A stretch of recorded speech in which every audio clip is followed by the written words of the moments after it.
तो आज हम बात करेंगे condition that altitudes of triangle are concurrent. ये हम जानते हैं कि एल्टीट्यूड ऑफ ट्रायंगल कंकरेंट ही होते हैं, लेकिन क्या उनकी कंडीशन यानी किस कंडीशन के तहत हम ये बात ऑथेंटिसिटी के साथ कह सकते हैं कि वो जो ट्रायंगल्स के एल्टीट्यूड्स हैं वो कंकरेंट है। अब एल्टीट्यूड से क्या मुराद है, कंकरेंट से क्या मुराद है, थोड़ा सा हम रिवाइज कर लेते हैं। For example this is triangle, ठीक है। चले मैं यहाँ पे एक ट्रायंगल ले रहा हूँ, ठीक है, थोड़ी सी स्ट्रेट लाइंस लग जाएं। चलें let's say this is triangle, ठीक है, ठीक है। अब ये देखें अगर इसका यानी altitude this is A, this is B and this is C, अब इसका एल्टीट्यूड क्या होगा? डेफिनेटली इसका एल्टीट्यूड का मतलब होता है हाइट, ग्राउंड से हाइट। ये ग्राउंड है तो इससे अगर आप परपेंडिकुलर ड्रॉ करें वो लाजमी नहीं है कि मिडल से पास करे।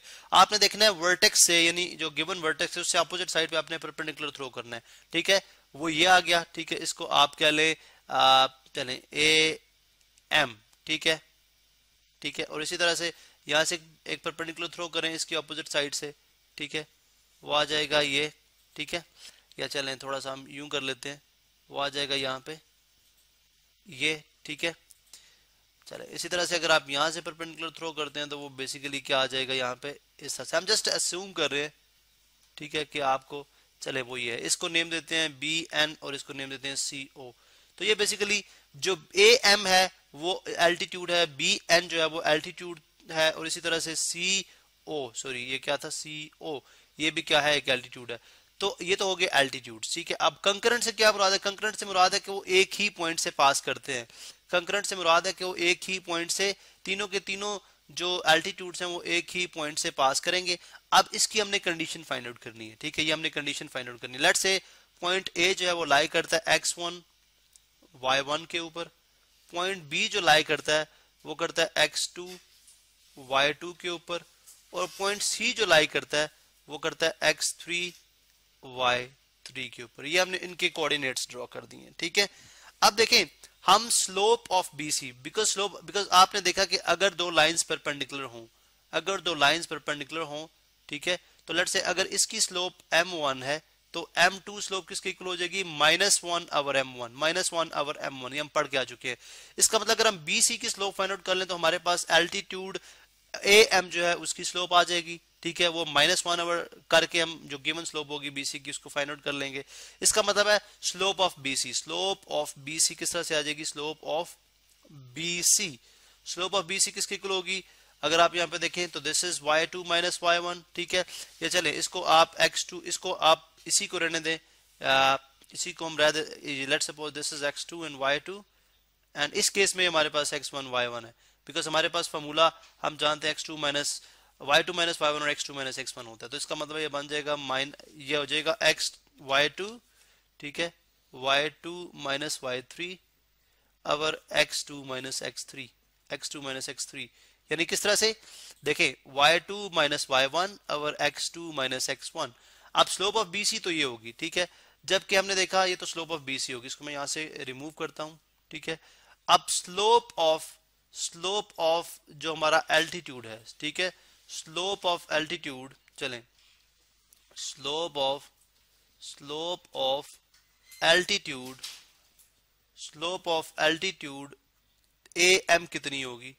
स्लोप ऑफ एल्टीट्यूड AM होगी -x2 minus x3 over y2 minus y3।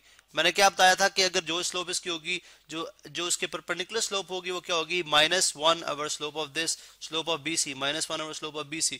क्योंकि हमने देखा जब दो लाइंस परपेंडिकुलर होती है तो उनकी स्लोप का प्रोडक्ट किसके इक्वल होता है? -1 के इक्वल होता है। इसके तहत हमने slope of AM find out कर ली जो कि एल्टीट्यूड है, ठीक है।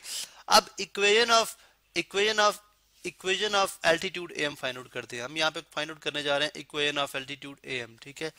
इक्वेशन ऑफ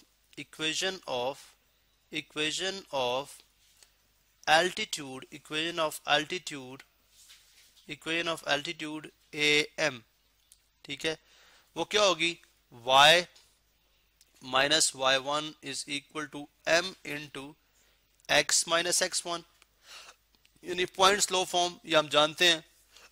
अब y माइनस y1, अब y minus y1 is equal to what is m तो अभी हमने फाइंड किया था -x2 minus x3 over y two minus y three into x minus x one.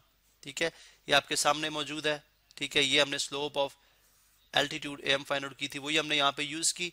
अब हम इसको सॉल्व करते हैं ताकि हमारे पास ये इक्वेशन सॉल्व फॉर्म में आ जाए। ठीक है, इसको हम सॉल्व करेंगे किस तरह से, अगर आप देखें तो यहाँ से आप यूज समझें कि जो है x एक दफा इनके साथ मल्टीप्लाई होगा, फिर माइनस एक्स वन के साथ होगा, तो ये बन जाएगा y minus y one is equal to minus minus x2 minus x3 into x over y2 minus y3 and minus into minus plus plus x2 minus x3 into x1 our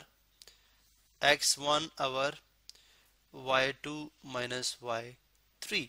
अब y2 minus y3 आप because denominator same है हम इसको common ले सकते हैं, तो आ जाएगा ये एलसीएम आ जाएगा y2 minus y3। ठीक है, और ये आ जाएगा minus x into x2 minus x3 plus x1 into x2 minus x3। ठीक है, अब यहां से ये क्रॉस मल्टीप्लाई हो जाएगा, y माइनस वाई वन के साथ ही जाके क्रॉस मल्टीप्लाई होगा।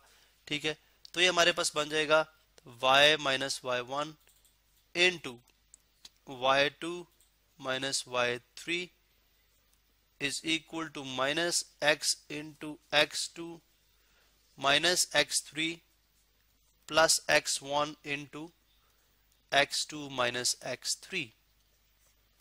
That means क्या हम करेंगे y into y2 minus y1 y into y2 minus y1 sorry y2 minus y3 minus y1 into y2 minus y3।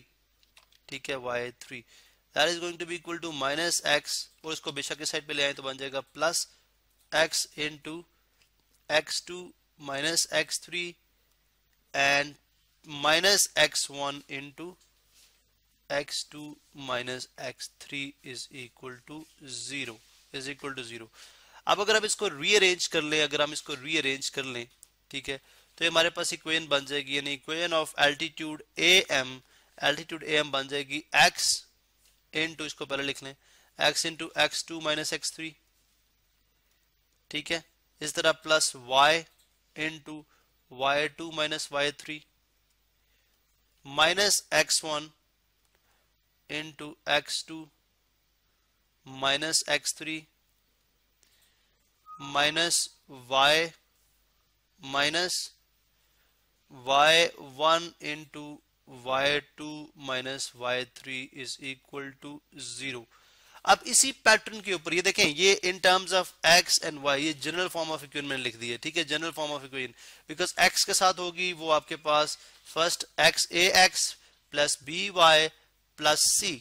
ठीक है, c जो बेशक नेगेटिव है लेकिन हम प्लस c की बात करें, जनरल फॉर्म में आ गई।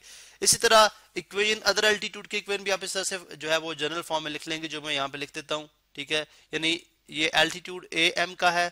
ठीक है, am का है, मैं जस्ट यहाँ पे इस तरह से लिख देता हूँ। ठीक है, am, उसके बाद सेकेंड एल्टीट्यूड अगर आप देखें am है, bn है और co है। ठीक है, co है। अब सेकेंड का देख लें, bm का देख लें, bm का देख लें, वो किसके इक्वल आ जाएगी, वो आ जाएगी जी, चले मैं कलर भी यहाँ पे चेंज कर देता हूँ, वो आ जाएगी equal to x into x3 minus x1 plus y into y3 minus y1 minus x2 into x3 minus x1 minus y2 into y3 minus y1 is equal to 0। इसी तरह से अगर आप एल्टीट्यूड जो है वो CO का देख लें तो वो आ जाएगा x into x1 minus x2। ठीक है, plus y into y1 minus y2 minus x3 into x1 minus x2 minus y3 into y3 minus y1 is equal to 0। ठीक है, अब ये किस तरह से यानी ये इक्वेशन नंबर 1 है, let's say this is 1, this is 1। ठीक है, ये 1 है, ये इक्वेशन नंबर 2 है, ये इक्वेशन नंबर 3 है। तीनों जो एल्टीट्यूड्स हैं उनकी इक्वेशंस हमारे पास आ चुकी हैं। अब आप जानते हैं कि हम तीन इक्वेशंस हो तो उनको मैट्रिक्स फॉर्म में या डिटरमिनेंट फॉर्म में लिख सकते हैं। डिटरमिनेंट फॉर्म में किस तरह आएगा, एक्स का जो कोफिशिएंट है, बिकॉज ये कोफिशिएंट के तौर पे आ रहा है एक्स का, ये coefficient of x, this is coefficient of x, this is coefficient of x, this is coefficient of y, this is coefficient of y, this is coefficient of y, और ये c and this is c and this is c, c1 c2 c3, ठीक है। अब हम जानते हैं कि अगर कंकरेंसी की कंडीशन क्या थी, हमने ऑलरेडी स्टडी कर रखी है। कंकरेंसी की कंडीशन ये है, कंकरेंसी की कंडीशन ये है कि x2 माइनस x3, इसी तरह x3 माइनस x1, और इसी तरह x1 माइनस x2, ठीक है। यहां पे देखें y2 minus y3, our I mean y3 minus y1 and y1 minus y2, and यहाँ पे आ गया एल्टीट्यूड में आ जाएगा minus x into x2 minus x3 and minus y1 into y2 minus y3, ठीक है। अब यानी इसी अभी हमारे पास टाइम यहाँ पे इस केस में खत्म हो गया इस लेक्चर के लिए। हम इसको कंटिन्यू करते हैं नेक्स्ट वीडियो के अंदर, जिसमें हम आपको दिखाएंगे कि ये डिटरमिनेंट जो है वो किस तरह से जीरो के इक्वल आता है, जिससे प्रूव हो जाएगा कि जो एल्टीट्यूड्स ऑफ ट्रायंगल हैं वो ऑलवेज कॉन्करेंट होते हैं।